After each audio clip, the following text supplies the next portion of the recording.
우리 함께 하나님의 말씀 누가복음 4장 18절에 있는 말씀을 함께 보도록 하겠습니다. 주의 성령이 내게 임하셨으니 이는 가난한 자에게 복음을 전하게 하시려고 내게 기름을 부으시고 나를 보내사 포로된 자에게 자유를 눈먼 자에게 다시 보게 함을 전파하여 눌린 자를 자유롭게 하고. 아멘. 오늘 성경 본문에서 우리에게 4가지 특별한 사건을 소개합니다. 첫 번째는 가난한 자에게 무엇을 준다 표현합니까? 복음을 주겠다라고 이야기하고요. 두 번째는 포로된 자에게 자유를 주고, 세 번째는 눈먼 자를 다시 보게 하며, 네 번째는 눌린 자를 자유롭게 하겠다라고 선포합니다. 근데 이 4가지가 이루어지기 위한 선행이 있는데 그것은 어떤 이에게 허락하시는 것인가? 여기 뭐라고 써 있습니까? 성령입니다. 성령이 있어야 이 4가지의 역사하심이 우리가 목도하며 경험하는 하나님의 은혜의 선물이 될 것입니다. 그럼 본문 성경에서 이 성령은 어떤 사람이 받는다라고 이야기하냐면 물질적인 것보다 영적인 것들의 필요를 느끼고 사는 사람들입니다. 오늘 이 말씀에 아주 깊은 관심과 초점을 둬 주시기 바랍니다. 세상의 물질적인 것보다 어디에 필요를 느끼면서요?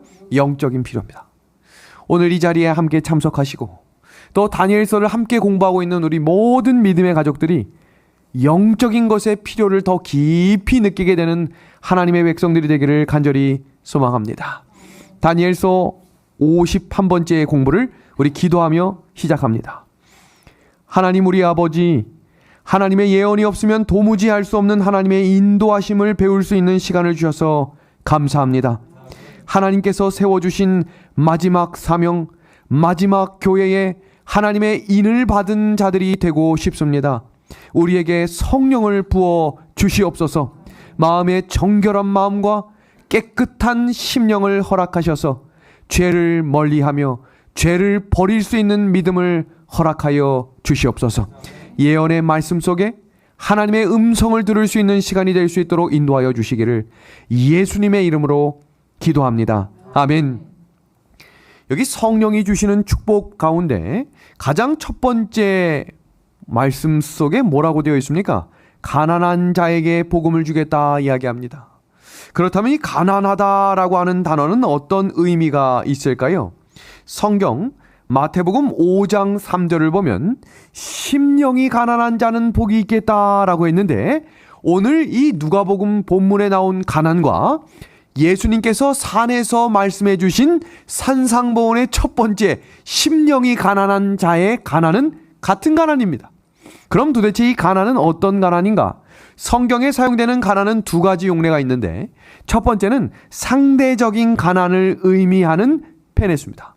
상대적으로 가난하다라는 뜻은 같은 아파트 평수에 살아도 어느 지역에 따라 어디에 사느냐, 강북에 사느냐, 강남에 사느냐, 사람들이 같은 옷을 패딩을 입고 있어도 브랜드가 좋은 브랜드냐 나쁜 브랜드냐 처음에 자기가 입는 것에 만족을 하지만 비교하기 시작하고 사람들의 관심이 이게 더 좋은 것이 아니냐 하는 순간 상대적으로 마음속으로부터 가난함을 느끼는 것을 여기 페네스, 상대적인 가난이라고 이야기합니다. 자기가 느끼게 되는 절대적인 가난이 아닌 거죠. 두 번째는 절대적인 가난을 의미하는 푸토코스라고 하는 단어인데요. 이 푸토코스라고 하는 단어가 성경 주석에 이렇게 주석이 되어 있어요. 스스로 아무것도 할 수 없어서 누군가의 도움이 없이는 존재 자체가 불가능한 가난을 일컬어 푸토코스라고 부른다라고 이야기합니다. 이 단어는 누구의 도움이 없이는 아무 힘을 쓸 수 없다. 성경에서는 예수님께서 이 땅에 오셔서 이 가난을 경험하셨다 그랬어요. 가진 것이 아무것도 없었죠? 비교할 것이 없습니다. 그러나 성령 하나님께서 도와주실 때 모든 능력을 부어주시며 성령이 함께 하실 때 어떤 일도 능치 못할 일이 없으셨던 것처럼 여기에 심령이 가난하다라고 하는 이 푸토코스는 성령의 필요를 느끼는 사람만이 어디를 들어갈 수 있다는 겁니까? 하늘에 들어갈 수 있다라는 것입니다. 여기 이 구절 한번 다 같이 읽어볼까요? 심령이 가난한 자는 시작. 심령이 가난한 자는 복이 있나니 천국이 그들의 것이며, 이 내용을 이사야 55장과 사도행전 3장은 심령이 가난하다라고 하는 것은 천국의 필요를 예민하게 느낀다. 제가 어제 한 통에 이 궁금증을 해소하기 위한 이 동료 목회자로부터 전화를 받았습니다. 저에게 뭘 물어봤냐면, 윤 목사님, 우리 교회에 다니는 분 중에 하늘에 가고 싶어 하지 않는 분이 있대요. 그래서 제가 초신자입니까? 라고 물었더니 교회 집사님이시래요. 하늘에 왜 꼭 가야 되느냐라고 질문했다는 거예요. 지금 이 정도 사는 것도 그렇게 힘든 것 같지 않고 살만한데 꼭 하늘에 가야 합니까? 그래서 제가 충격을 받았는데, 한번 곰곰이 생각해 보니까 이렇게 생각하는 교인들도 있을 수 있겠구나라는 생각을 하게 됐어요. 저는 교회에 다니고 예수님을 믿으면 모두가 다 하늘 가고 싶다라고 생각할 줄 알았는데 그게 아닌 것입니다. 오늘 이곳에 오신 여러분들 다 하늘에 가고 싶으신 분들 맞지요? 감사합니다. 그렇지 않을 수도 있는 것은 예수님을 만난 경험이 없으면, 니고데모라고 하는 사람이 왜 그렇게 갈급한 심령으로 영생을 얻고 싶었을까? 주석을 보면 그는 하나님을 만나고 싶어 했다라고 되어 있어요. 세상에 살았지만, 세상의 정치인이었지만, 가진 것이 많았지만 마음의 행복을 채울 수 있는 유일한 분은 하나님밖에 없음을 간절히 소망했다는 것입니다. 여기서 이야기하는 이 심령이 가난하다라고 하는 의미를 본교의 주석은 이렇게 주석합니다. 하늘의 진리에 대한 필요를 느끼지 못하면 하늘의 축복을 거절하게 된다. 영감의 글입니다. 하늘의 필요를 느끼는 것은 하나님의 은혜의 왕국에 들어가는 첫 번째 조건이다. 하나님의 나라에 들어갈 사람은 하나님이 정말로 필요하고 하늘나라를 가고 싶어하는 간절한 심령과 마음이 있어야 하늘에 가는 겁니다. 그런데 세상에서 분주하고 너무 바쁘고 세상에 마음을 두기 시작하면 하늘이 어떤 곳인지에 대한 관심을 잃어버리게 됩니다. 여기 4명의 성경 인물들이 등장하는데 이 모든 사람의 공통점은 하나입니다. 예수님을 만났다는 것이죠. 그리고 두 번째 공통점은 예수님을 만난 다음에 그의 삶이 완전히 돌변할 수 있었던 한 가지가 무엇인가?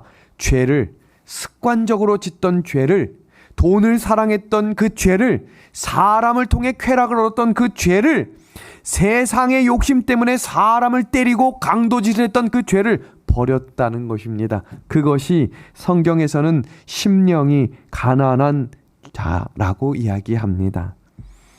왜 라오디게아 교회가 마지막 교회일까? 가난한 것을 알지 못하기 때문입니다.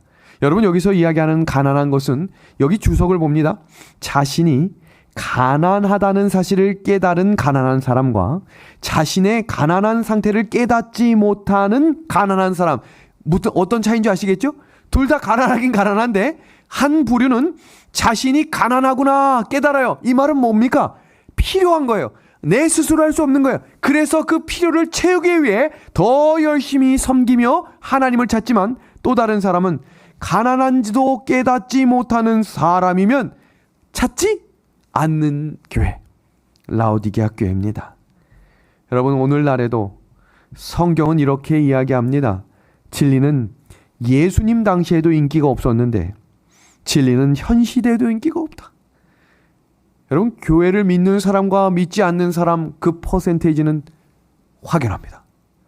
하나님을 믿고자 하는 사람보다 하나님을 거절하고 조롱하는 사람이 더 많은 시대에 살아가는 우리들이 오늘 이 두 부류의 사람을 주목해 보기를 소망합니다. 엘리야 시대에 열왕기상 17장에 이스라엘이 모두 하나님을 떠날 때 사르밧 과부라고 하는 한 여인은 하나님이 어떤 분이신지를 갈급한 심령으로 찾아다녔습니다. 심령이 가난한 자죠. 열왕기하 5장 엘리사 시대에 이스라엘의 문둥병자가 강다된 것처럼 나만 장군이 문둥병에 걸렸지요. 그때 그가 어떻게 하면 이 병을 회복할 수 있을까를 고민하며 하나님의 사람 엘리사를 찾아갑니다. 그 두 사람에 대해 영감의 글은 이렇게 소개합니다. 자신은 하나님의 도움이 크게 필요하다는 것을 느꼈다. 그는 하나님의 은혜를 받을 만한 사람이었다. 여기 정의되어 있죠. 하나님의 은혜를 받을 만한 사람은 자신이 하나님의 도움이 필요하다는 것을 느끼는 사람입니다. 이 사람이 심령이 가난한 사람입니다. 지난주 우리 다니엘 공부를 마치고 장문의 한 카톡을 소개합니다. 목사님, 특별한 다니엘 성경 연구 말씀에 감사를 드립니다. 말씀을 공부하고 기도하는 삶 속에 성령 하나님의 영이 저를 감동시켜 주셨습니다. 제 생애의 일부분만을 하나님께 드려놓고서는 항상 실망하고 의기소침해졌습니다. 그런데 지난번 말씀을 통해 나는 하나님의 도움이 절실히 필요하다는 사실을 깨닫게 되었습니다. 그리고 주님께 나의 온전한 생애를 바쳐야겠다는 뜻을 정하게 되었고 실천하려는 마음을 세우게 되었습니다. 꾸준한 기도와 말씀 연구로 바꾸어 나가겠습니다. 함께 중보 기도를 부탁드립니다. 이것이 성령의 이끌림을 받는 성도들의 삶의 특징입니다. 영감의 글은 그 내용을 우리에게 이렇게 호소합니다. 사람이 자신의 연약함을 깨닫고 모든 자부심을 벗어버리고 자신을 하나님께 굴복시키기 전에는 주께서는 사람의 회복을 위하여 아무것도 하실 수 없으시다. 자신을 온전히 굴복한 그때에야 사람은 하나님께서 주시기 위하여 기다리시는 뭘 받을 수 있다고요? 뭘? 선물입니다. 이 선물이 성령입니다. 자신을 내 스스로 할 수 없다. 우리 가정도, 우리 자녀도, 우리 직장도, 나의 일터도 다 하나님이 하셔야 한다라고 하는 고백이 오늘 우리 마음에 풍성히 임하셔서 다니엘서를 통해 가르쳐 주시고자 하는 성령의 역사하심이 오늘 이 자리에 있는 모든 믿음의 가족들에게 함께하기를 간절히 소망합니다. 다니엘 11장 마지막 챕터입니다. 네 번째 시간은 바로 이 붉은색 박스, 로마 제국의 역사와 교황권의 역사, 북방왕으로 묘사된 교황권의 발전과 종말, 오늘 11장 45절까지 마지막 장면을 함께 공부할 텐데요. 거기서 핵심적으로 다루고 있는 내용 중에 하나가 바로 예배일입니다. 안식일인가 일요일인가? 왜 하나님께서 세우신 날인 안식일이 폐지고 일요일 예배를 강조하고 있는가? 이것이 저희가 지난주 토요일에 함께 공부했던 내용이고, 지난주 우리가 다니엘 공부 시간에 요 내용에 대해 왜 핍박과 왜 고난과 왜 순교의 자리에 들어가는 결정적인 이유는 바로 예배일 때문이다라고 소개를 드렸죠. 다니엘 11장 예언을 잠시 복습하고 오늘 배우는 내용에 들어갑니다. 이 세 가지 중에 왜 우리가 다니엘서 11장을 이토록 중요하게 강조하고 있었는가? 바로 하나님의 백성들에게 미칠 영향 때문입니다. 이 북방왕은 성경 다니엘 시대 때에도 있었던 북방왕이지만 마지막 때의 남방과 북방왕은 사라졌지만 그 지리적 위치와 그 역사적인 힘과 능력을 과시하고 있는 로마 교황과 로마 교회가 어떻게 그 일을 해나갈 것인지를 소개하고 있기 때문에 이 시대 우리들의 이야기임을 우리가 배우고 있습니다. 지난 시간에 배운 내용은 바로 전주기 때문에 그냥 간략하게 소개만 하고 넘어갑니다. 로마 제국의 초기 역사에 대해서 공부하며 카이사르와 안토니우스와 옥타비아누스를 소개했습니다. 왕이 한 단계 나아가며 결정적으로 로마 제국의 기틀을 강화했던 왕의 이름이 옥타비아누스였음을 소개했고, 그 사람의 이름이 누가복음 2장의 가이사 아구스토라고 소개해드렸죠. 그 가이사 아구스토라고 하는 사람이 바로 예수님 탄생 직전에 전국에 호정령을 내려서 요셉과 마리아가 그의 고향 베들레헴으로 갈 수밖에 없도록 만든 인물이었고, 성경의 예언 그대로 베들레헴에서 태어나시게 됐던 역사가 시작되었습니다. 마찬가지로 예수님이 이 땅에 오셨을 때 예수님을 죽이는 인물 또한 성경은 예언했다고 했죠. 다니엘 11장 22절의 킹 제임스 버전에서 티베리아우스라고 하는 장군이 등장하며, 티베리아우스 시대의 예수님께서 십자가에 돌아가실 그 사건이 565년 전에 그 자리와 그 사건 또한 예언되어 있었다라고 지난 시간에 공부했습니다. 그럼 이제 우리가 오늘 배우게 될 로마 교회의 활동 개요를 중심으로 하나씩 살핍니다. 로마 교회는 등장부터 로마 제국과 그 정신이 동일했음을 소개하고 있고, 로마 제국이 핍박했던 방법보다 더 교활하며 더 강력한 핍박이 시작됐던 시대가 로마 교회 시대였습니다.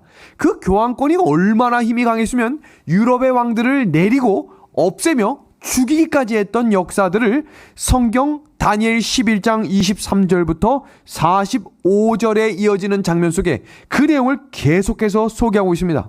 그 중에 오늘 우리가 집중적으로 살피게 될 장면이 32절부터 45절까지 이어지고 있는 교회와 성도들의 핍박, 로마 교회가 교황권 자기를 스스로 높이는 장면에 대해 집중적으로 살핍니다. 먼저 다니엘 11장 23절부터 30절의 이야기입니다. 로마 교회와 실제적인 군사 활동이 있었는데 그 중에 우리가 주목할 만한 사실이 있다고 했죠. 그것은 바로 교회가 특별한 한 일을 하는데, 여기 성경 봅니다. 다니엘 11장 24절입니다. 그가 평안할 때에 그 도의 가장 기름진 곳에 들어와서 그 열조와 열조의 조상이 행하지 못하던 것을 행했다. 행하지 못했던 일을 행한 것은 바로 이것이죠. 교회가 군대를 조직해 전쟁을 일으킵니다. 바로 그 전쟁을 십자군 전쟁이라고 이야기하죠. 이어지는 31절에 성경은 이렇게 이야기합니다. 다니엘 11장 31절을 4단계로 구분해서 읽어드리겠습니다. 첫 번째, 군대는 그의 편에 서서, 어디 편입니까? 교회 편에 서서 십자군을 그려놓고 전쟁을 일으킵니다. 근데 그들이 하는 일을 볼까요? 성소 곧 견고한 곳을 뭐 했다고 되어 있어요? 뭐 했다? 더럽혔다라고 이야기하며 두 번째입니다. 매일 드리는 제사를 폐했고, 세 번째입니다.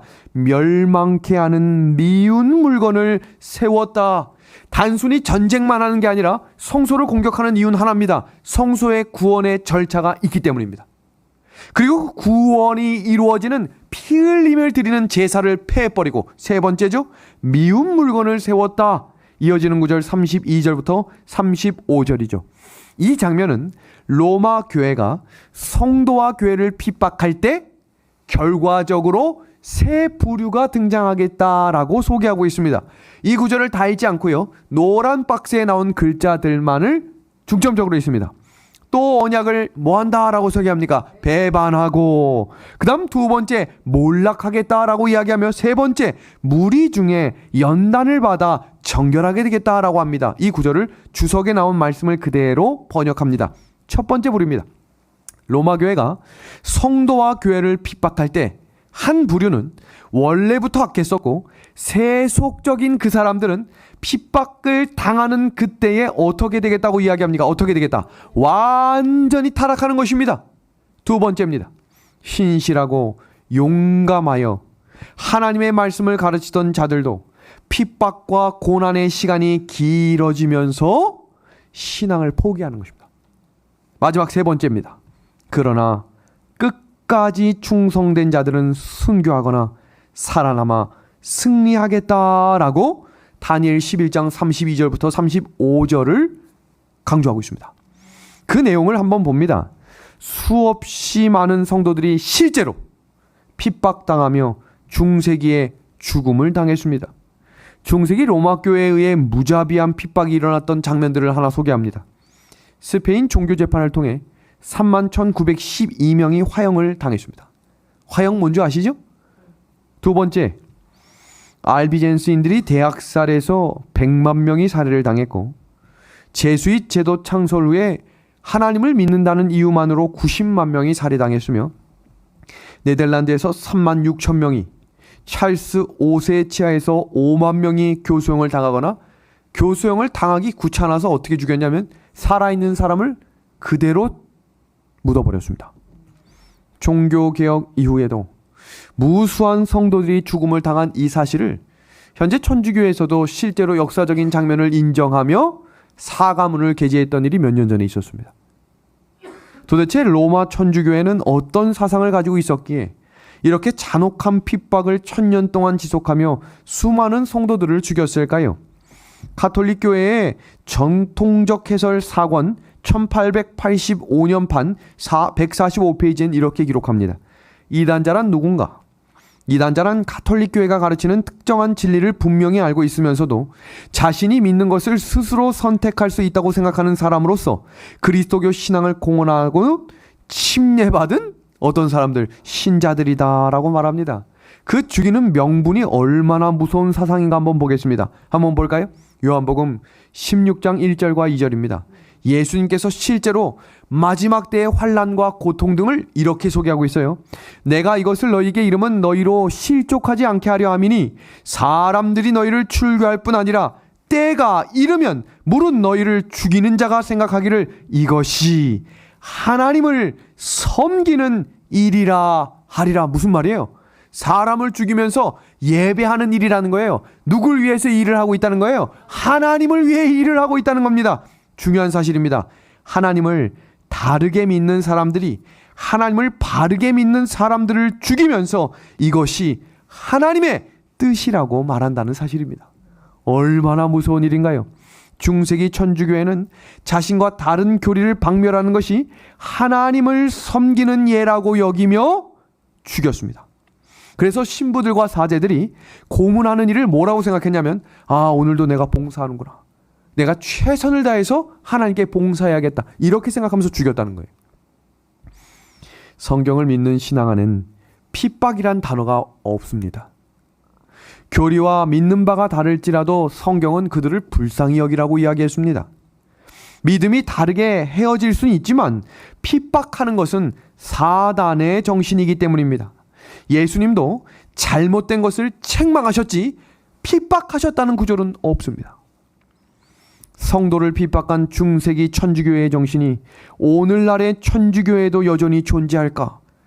교황 요한 바오로 2세의 사도서신에 1998년 5월 28일자에 이런 담화문이 발표됐습니다. 진리, 곧 거룩한 카톨릭 신앙을 부인하거나 의심하거나 그리스도인 신앙을 완전히 거부하거나 법에 의해서 경고받은 다음에도 본인의 입장을 바꾸지 않는 자는 출교시킴으로써 이단자 또는 배도자를 처벌해야 한다. 성직자의 경우에도 예외 없이 기타 다른 벌금형에 처한다. 요한계시록은 마지막 때에 적그리스도가 다시 부활할 것을 예언하는데, 여기 잘 보십시오. 작은 뿔이 다시 부활하면 짐승의 표 환란이 몰려올 것입니다. 오늘 이것이 설교의 주제예요. 짐승의 표 환란인 이 일요일 법령을 통해 핍박과 환란이 어떻게 오게 될 것인가. 다니엘 11장은 그 예언을 어떤 역사적인 현장에 왔고 그것이 앞으로 어떻게 전개될 것인지를 다시 한번 강조하기 위해서 기록하고 있는 것입니다. 왜 우리가 순교 정신과 왜 우리가 종말 시대에 어떤 신앙을 가지고 살아가야 할지를 다니엘서 역사를 통해 끊임없이 강조하고 있는가? 우리가 그 일을 견뎌야 되기 때문입니다. 우리가 그 일을 이겨내야 하기 때문이에요. 단순히 그것은 고집이나 신념으로 할 수 있는 것이 아니라 온전한 하나님을 믿는 신앙이 그 일을 가능케 하겠다라고 우리에게 가르쳐주고 있습니다. 여러분, 여기 주목해 보시길 바랍니다. 천주교회와 다른 가르침이 이단이 아니에요. 장로교회와 다른 가르침이 이단이 아니에요. 감리교회랑 다르다고 숫자가 많으면 정통이고 적으면 이단이 아닙니다. 진리는 투표에 의해 결정되는 것이 아니라 성경 말씀과 다른 것이 이단이라는 사실을 우리는 진리 위에 바로 서는 백성들이 되어야 합니다. 갈라디아서 1장 8절입니다. 그러나 우리나 혹은 하늘로부터 온 천사라도 우리가 너희에게 전한 복음 외에 다른 복음을 전하면 저주를 받을 것이니라. 이것은 성경에 기록된 12제자와 사도들에게 하신 말씀입니다. 여기 이 구절 주목해 와 주십시오. 성경과 맞지 않는 것이 이단입니다. 여러분, 이것은 부인할 수 없는 진리입니다. 진리를 위해 모든 것을 바친 다니엘과 세 친구들의 그 신앙을 이제 우리가 가져야 합니다. 우리가 확인해야 될 것은, 이것은 두아디라 시대에 천여년의 시간 동안 알프스 산맥 꼭대기에서 그 긴 시간을 추위와 싸우고 어려움과 싸우며, 우리 다니엘 공부를 하면서 마태복음 24장에 마지막 환란이 안식일이나 무엇이 되지 않도록 기도하라고 했습니까? 겨울입니다. 여러분, 이 추위에 우리가 도망을 가야 하거나 뭔가 환란 속에 있다고 하면 얼마나 힘들겠습니까? 그 사람들은 그 진리 하나 때문에 그 어려움을 극복했습니다. 왜 예수님을 믿는 사람들이 고생을 해야 할까요? 때로는 왜 죽어야 하며 왜 순교해야 할까요? 마태복음 5장 12절의 말씀 다 같이 한번 읽어볼까요? 나를 위해 시작. 나를 위해 핍박과 고난을 받는 자는 즐거워하라 라고 이야기했습니다. 여러분, 사업이 잘 되고 신앙생활 속에 만사형통한 것만이 우리가 듣고 싶은 설교가 되어서는 안 됩니다. 설교를 들을 때마다 위로만 듣고 설교를 들을 때마다 은혜만을 강조하는 설교를 듣다 보면 마지막 환난과 시험에 대한 설교를 들을 때마다 마음이 부담스럽고 듣기 싫어질 것입니다. 그래서 우리는 성경을 골고루 균형지게 배워야 합니다. 그 성경이 강조하고자 하는 말씀, 마태복음 16장 25절이죠. 누구든지 제 목숨을 구원하고자 하면 잃을 것이고 누구든지 나를 위해 제 목숨을 잃으면 뭐 하겠다고 합니까? 찾겠다고 이야기하죠. 예수님을 믿고 구원을 얻기를 원하는 사람들은 죽을 각오를 하고 믿어야 한다라고 이야기합니다. 이 구절 한번 같이 읽어주시겠습니까? 기독교 신앙은 시작. 기독교 신앙은 무슨 신앙이라고요? 순교 신앙입니다. 여러분, 이 그림 한번 봐주시겠습니까? 잘 아시는 그림이죠? 지금 이 두 형제가 무슨 싸움이 있었길래 한 형제가 한 형제를 죽일 만큼 화가 난 걸까요? 그런데 잘 보면 화가 나는 이유를 봐야 하는데 그 화가 나는 이유는 예배 때문이었다는 사실입니다. 놀라운 사실이죠. 가족 중에 다른 신앙을 하고 있는 사람들은 주의하고 두려운 마음으로 전도해야 된다고 그랬어요. 신앙은 자유니까 너가 믿는 신앙 내가 인정해 줄게. 결국 그 신앙으로 사람이 사람을 죽이게 될 것입니다. 여기 한번 성경 구절 볼까요? 그들이 들에 있을 때에 가인이 그의 아우 아벨을 쳐 죽이니라. 왜 죽였다고요? 예배 때문이라 그랬죠. 성경에 기록된 이 살인 사건은 중요한 한 사실을 우리에게 강조하는데 하나님을 안 믿는 사람이 하나님을 믿는 사람을 죽이는 것이 아니라 하나님을 다르게 믿는 사람이 하나님을 바르게 믿는 사람을 죽인 사건이라는 것에 초점을 두셔야 합니다. 그것이 인류 역사를 통해 계속해서 반복됩니다. 한번 볼까요? 하나님을 바르게 믿는 사람을 죽이기 위해 사탄 마귀가 바로를 뒤흔들어 가지고 이스라엘 백성들에게 어떤 이들을 죽이라고 해요? 남자를 다 잡아 죽이래요. 여기서 주목할 만한 사실은 사단은 죽이려고 할 때 하나님은 뭐 하시는 분이냐면 살리시는 분임을 기억해야 합니다. 이거를 우리가 주목하고 살아가야 합니다. 여기 한번 이 지도 한번 봐주시겠습니까? 다니엘서에 기록된 역사적인 나라들의 특징은 모두가 다 하나님을 믿는 백성을 죽이고자 했습니다. 그때 하나님은 어떻게 하셨어요? 하나님을 온전히 신뢰하는 백성을 살리십니다. 아수르도 죽이고자 했고요. 바벨론도 죽이고자 했고요. 페르시아도 죽이고자 했고요. 그리스도 마지막 다니엘 11장에 기록되어 있는 로마 제국과 로마 교회도 계속해서 죽이고자 합니다. 왜 그렇습니까? 그곳에서 여자의 후손 예수 그리스도가 태어날 것이기 때문입니다. 근데 그 로마 제국에서 로마 교회로 넘어가는 신약 시대에 예수님이 태어나셨지요. 그때 동방 박사들이 예수님을 섬기기 위해 별을 따라가다가 헤롯을 찾아갔습니다. 그때 어떤 이야기를 합니까?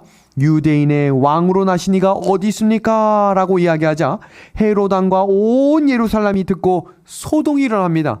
그리고 아시는 것처럼 헤롯이 또 어떻게 하려고 합니까? 또 사단은 뭐 하고자 한다고요? 죽이고자 하고 하나님은 어떻게 하십니까? 살리고자 합니다. 이 역사는 예수님이 태어날 당시뿐만 아니라 예수님 시대에도 이어집니다.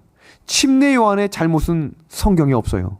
죄를 죄라고 이야기한 것밖에 없어요. 그러자 사단은 또 어떻게 합니까? 죽여버립니다. 근데 하나님은 어떻게 하시는 분이라고요? 살리시는 분이죠. 근데 침례 요한은 안 살리셨어요. 그래서 침례 요한이 마음에 무거움이 있었지만 영감의 글은 그 이유를 이렇게 소개합니다. 마지막 환난 때에 예수님을 믿는 모든 사람들이 살아나는 것은 아닙니다. 죽을 수 있어요. 그때 누구를 기억하라는 거예요? 누구를? 침례 요한도. 예수님을 믿는다는 이유 하나 때문에 순교자의 자리에 걸어갔음을 기억하라라고 이야기합니다. 여기 보십시오. 그러나 후년에 감방에서 죽음을 당할 수다한 사람들을 위하여 요한은 순교의 잔을 마셔야 했다. 그리고 이 사건이 왜 끝납니까? 아니죠. 그 다음에 사도행전 시대에 누가 또 돌 맞아 죽습니까? 스데반이죠. 사단은 뭐 하려고 하고 죽이려고 하고, 계속해서 제가 강조하는 이 단어를 기억하십시오. 하나님은 뭐 하시는 분이다? 살리시는 분입니다. 스데반이 돌로 쳐 죽은 이유는 하나입니다. 하나님을 너무나 진리 있는 그대로 사랑했기 때문입니다. 그러면서 뭐라고 기도하고 죽었어요? 주여, 이 죄를 그들에게 돌리지 마옵소서. 우리들이 훈련하며 기도해야 될 내용입니다. 그런 순교자의 정신을 걸어가야 될 사람들이 여전히 사람을 미워해서는 안 됩니다. 여전히 마음속에 용서되지 않는 것을 품고 사시면 안 됩니다. 자기를 자랑하는 것을 즐거워하고 자만심이 커져 있는 사람들은 자기 십자가를 질 수 없기 때문이라고 성경은 이야기합니다. 그리고 로마 제국 시대에 수많은 사람들이 화형에 처하고 살아있는 채로 뜯겨 죽임을 당하는 그때에도 죽었던 이유는 하나였어요. 황제를 숭배하고 그 앞에 술 한 잔 따라라. 여러분, 그때 살기 위해 아이고 내가 요번에만 잘하고 뒤에 가서 열심히 믿어야지. 아니요. 결정적인 순간에 하나님을 외면하면 성령을 거스리는 자가 되겠다고 했어요. 지금부터 작은 것 하나라도 하나님의 말씀을 있는 그대로 순종하는 훈련을 시작하셔야 합니다. 그래서 성경은 우리에게 이렇게 말합니다. 내가 어떻게 충성하라고 말해요? 어떻게? 죽도록 충성하라고 그랬습니다. 어떻게 해요? 죽도록. 이 말은 죽는 순교자의 마음으로. 여러분, 지금 죽을 준비를 이제 하셔야겠습니다. 그때 하는 것이 아닙니다. 에스더가, 다니엘의 세 친구가, 다니엘이 사자굴에 들어가기 직전에 내가 죽는 훈련을 하자, 이게 아닙니다. 매일매일 하나님으로부터 받은 은혜를 기억하며 어떤 일이 있어도 내가 하나님의 말씀을 거절하거나 부인하지 않겠습니다 라고 하는 결심을 매일 했다 그랬어요. 그래서 성경 다니엘 6장 10절에 다니엘이 기도를 할 때 하루 3번 어떻게 기도했다고 되어 있어요? 날마다 라고 기록한 것입니다. 중세 암흑시대 그렇게 5천만 명이 하나님을 믿는 이유 때문에 죽었습니다. 그럼 이제 세상의 종말 시대를 기록하고 있는 계시록 13장에 똑같이 다니엘 시대와 동일하게 우상을 세워놓고 절하지 않는 사람들은 다 몇이든 뭐 하겠다고 기록하고 있어요? 죽이겠다라고 이야기합니다. 그리고 그들은 누구든지 이 표를 가진 자 외에는 먹고 사는 문제가 해결되지 않기 때문에 사람들 모두가 교인이어도 그리스도인이어도 먹고 사는 문제를 해결하지 못하면 하나님을 포기하게 만들어버리는 방법과 정신이 사단의 정신입니다. 그때 하나님은 우리에게 이렇게 권면하십니다. 사로잡힐 자는 사로잡혀 갈 것이요 칼에 죽을 자는 마땅히 칼에 죽을 것이니 성도들의 인내와 믿음이 여기 있느니라. 아멘. 영감의 글입니다. 하나님의 모든 계명을 순종하기 위하여 노력하는 자들은 반대와 조롱을 받을 것이다. 성경의 진리로 마음을 견고히 방어한 자들 외에는 아무도 최후의 대쟁투를 견디지 못할 것이다. 모든 사람에게는 나는 사람보다 하나님을 순종할 것인가 하는 시험이 이르러 올 것이다. 결정의 시간은 이제 박두에 있다. 우리의 발은 하나님의 변함없는 말씀의 반석 위에 굳게 서 있는가? 이어지는 구절 같이 읽어볼까요? 우리는 시작. 우리는 하나님의 계명과 예수의 믿음의 보호 아래 굳게 설 준비를 갖추고 있는가? 이제 성경에 나와 있는 99%의 예언이 이루어지고 단 1%의 예언이 남아 있습니다. 그 두 가지는 바로 짐승의 환난과 예수님의 재림입니다.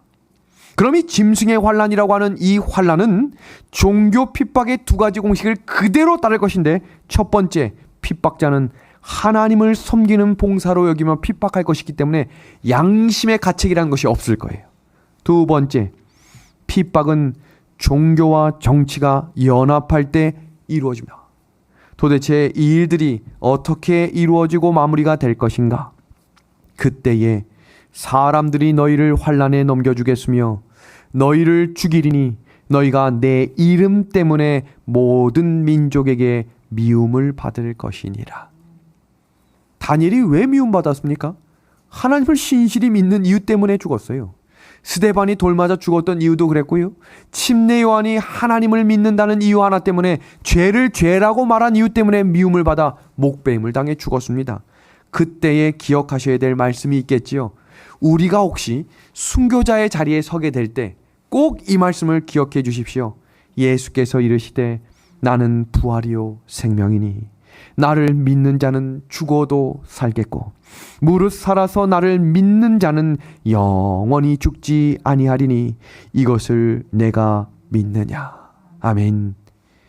이어지는 다니엘 11장 36절에서 39절에 이 로마 교황권이 성도들을 핍박함과 동시에 행했던 5가지의 역사를 이렇게 기록합니다. 한번 볼까요?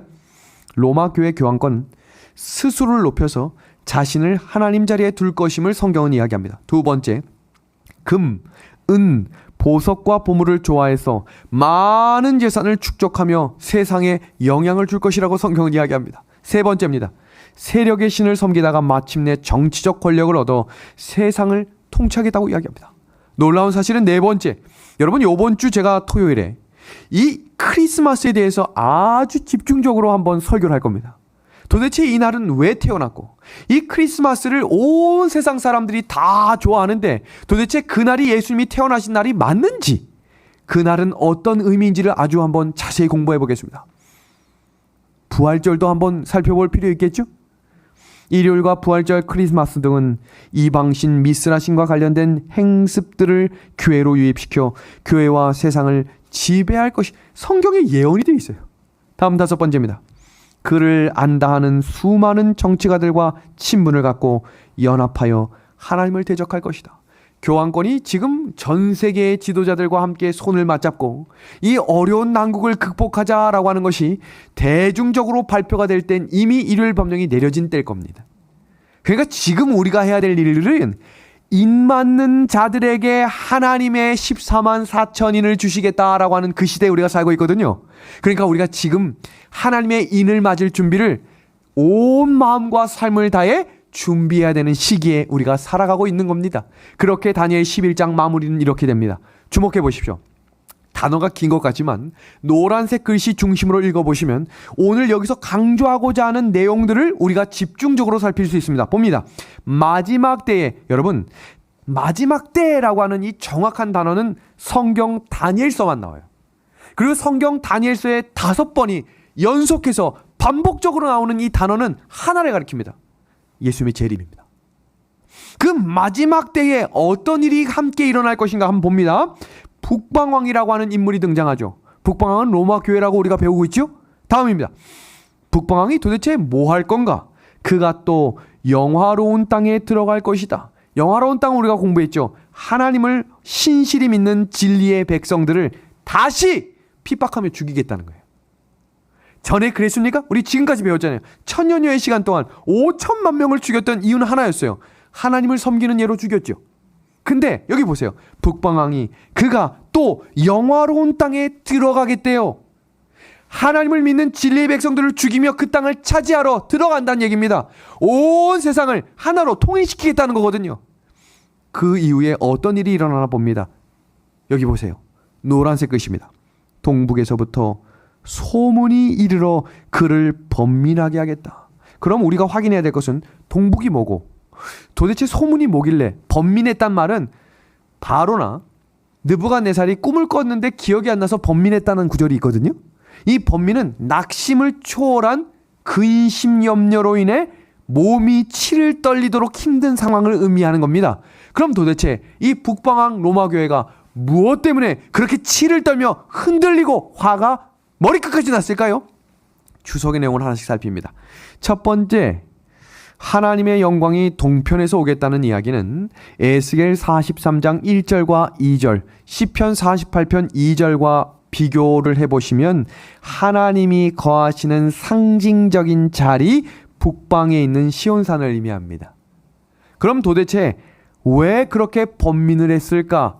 하나님의 진리의 백성들이 영화로운 땅에 서서 외치게 될 세상의 마지막 경고 기별인 새 천사의 기별이 울려 퍼지기 때문입니다. 새 천사의 기별과 함께 들려오는 재림의 소식이 왜 그럴까요? 사탄 마귀는 예수님의 재림이 오면 자기가 끝난다는 사실을 알아요. 그러니까 마지막 때 우는 사자처럼 치를 떨며 화를 내는 이유는 재림이 가까운 겁니다. 그러니까 일요일 법령이 내려지실 때 우리는 두렵거나 떨리는 마음 대신 진짜로 예수님이 빨리 오시는구나. 이 시대에 내가 살아서 예수님이 오시는 것을 볼 수 있겠구나. 아멘입니까? 놀라운 일입니다. 야, 하나님, 내가 죽은 다음에 일요일 법령이 내리게 해주십시오. 물론 이런 기도도 은혜의 기도일 수 있지만 내 믿음이 준비될 수 있고 내가 그것을 견딜 수 있는 힘이 있다면 하나님 허락하시고 내가 그것을 견딤으로 살아서 예수님과 함께 하늘에 갈 백성 되게 하소서. 이 기도가 우리의 기도가 되기를 간절히 소망합니다. 장막 궁전을 바다와 거룩한 산에 세운다는 이야기는 교황권이 주축이 되는 악의 세력이 무기또산 전쟁, 마지막 전쟁 이름 기억하시죠? 아마겟돈, 마지막 전쟁을 준비하는 장면입니다. 근데 이 마지막 구절 한번 봅니다. 마지막 구절. 그의 종말이 이르리니, 이건 북방왕 로마 교회 사탄입니다. 도와줄 자가 없겠다. 그건 무슨 말일까요? 이제 끝이 났다는 겁니다. 이 장면이 북방왕의 끝, 세상을 주관하는 마지막 사탄의 세력의 끝을 성경 계시록 6장 14절에서 17절은 이렇게 소개하고 있습니다. 한번 봅니다. 하늘은 두루마기가 말리는 것 같이 떠나가고 각 산과 섬이 제자리에서 옮겨짐에 땅의 임금들과 왕족들과 장군들과 부자들과 강한 자들과 모든 종과 자유인이 굴과 산들의 바위틈에 숨어. 이건 무슨 말이에요? 하나님을 대적하고 하나님을 신실히 믿는 자들을 핍박하고 죽이면서 이것이 하나님의 뜻이라고 이야기했던 모든 사람들이 예수님의 재림의 때에 그 재림의 광경을 보고 목도하며 기뻐하고 감사하는 대신 사위야, 사나, 바위야, 나를 좀 가리우라 라고 말하는데 그 전에 나온 구절 보세요. 그 어린 양의 진노에서 우리를 가리라. 왜 진노하시는 거예요? 죄를 사랑하고 하나님을 믿는 신실한 백성들을 잡아 죽였던 그들에게 심판이 이르러 옴을 선포하고 있는 것입니다. 그리고 이렇게 말합니다. 그들의 진노의 큰 날이 이르렀으니 누가 능히 서리요. 설 사람이 있다는 이야기입니다. 그래서 계시록 7장 1절에 하나님의 입맞은 자들이 시온산에 서는 장면이 이어지는 자리입니다. 그럼 우리가 지금 해야 할 일이 뭡니까? 세상의 혼돈과 바람과 모든 역사들이 뒤엉키는 이 시대에 하나님의 인을 맞아야 합니다. 그 하나님의 인을 맞은 자들만이 어떤 일을 견딜 수 있는가? 이 단계를 잘 보셔야 합니다. 하나님으로부터 이마에 인을 맞는 자들이 하게 될 일은 늦은 비 성령의 역사를 경험함으로 사방의 바람이 놓여질 때 한 역사가 일어납니다. 그게 어떤 일인가? 바로 땅 끝까지 복음이 전파되는 일에 주의 도구가 됩니다. 그리고 그 일과 함께 짐승의 표 환란이 오므로 선이 나뉘어져요. 더 이상 중간이 없어요. 하나님의 편에 선 자들과 악의 편에 선 자들, 중간이 없어요. 지금은 중간이 있을 줄 몰라도 입맞히는 일이 끝나고 땅 끝까지 복음이 전해지는 일들에 사용되는 사람들은 이미 구원이 확정된 자들입니다.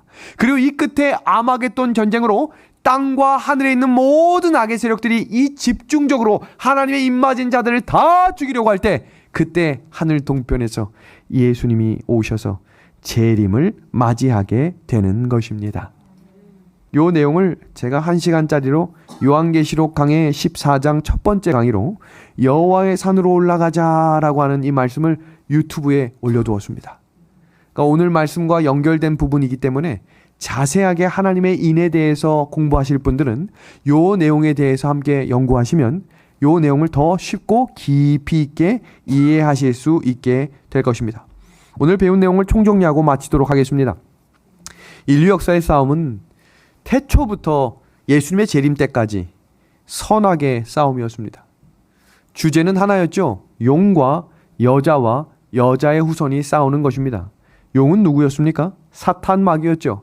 여자는 교회, 구약의 이스라엘을 의미했습니다. 왜 이스라엘을 죽이려고 한 것이라고 우리가 공부했지요?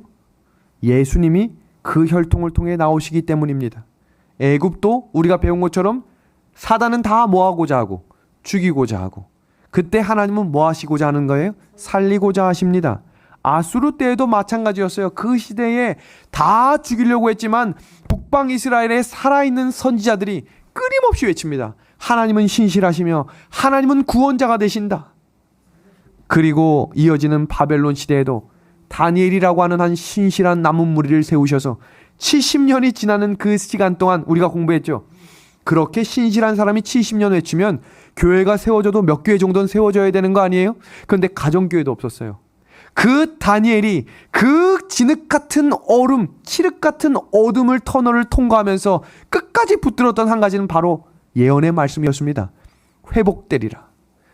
그리고 메데 페르시아로 이어지며 헬라 시대로 연결되어 나라가 네 개로 이어졌죠. 북방왕과 남방왕으로 나뉘어졌습니다. 근데 이 북방왕이 더 강력한 힘을 가지고 남방왕과 매일 싸우게 될 때 로마에게 힘을 청탁하게 됐고, 그 로마로 인해 그 두 개의 나라가 완전히 멸망하며 로마 전성시대가 열렸음을 다니엘 11장은 이야기했습니다. 그리고 그 역사의 현장 속에 누가 오신 거예요? 예수님이 이 땅에 오시게 된 것입니다. 실제로 창세기 3장 15절에 여자의 후손이 태어나게 된 것이죠. 로마 제국 시대에 이어서 열국으로 나뉘어졌지만 그것이 로마 교회 그 정신을 그대로 받아 그 조그만 동네 바티칸이 1000여 명밖에 안 되는 인구수를 가지고 전 세계를 통치하는 이 힘이 도대체 어디로부터 왔다라고 말합니까? 용이 그에게 권세를 줬다라고 말합니다. 상처를 입어서 완전히 죽은 듯 싶었지만 다시 회복되어 살아나 마지막 때에 하나님의 인을 맞은 여자의 남은 자손을 죽이고자 합니다. 그때 예수님이 재림하시는 이야기가 우리가 오늘 이 시간까지 배운 역사의 현장입니다. 이 표는 단순한 그림 같지만 우리가 지금 어느 시대에 어떻게 살고 있으며 재림 때까지 정말로 얼마 남지 않은 시대, 정말 이제 일요일 법령이 내리기만 하면 예수님의 준비된 모든 것이 이루어지는 것을 목도할 수 있는 시대에 우리가 살아가고 있는 것입니다. 진리의 하늘 가족 백성 여러분, 하나님의 입맞을 준비, 성령의 역사하심을 간구하며 마음에 정결한 심령이 가난한 자가 될 수 있도록 기도하며 이 한 해의 마무리를 할 수 있는 믿음의 가족들과 제가 되기를 소망하며 오늘 성경 연구를 마치도록 하겠습니다.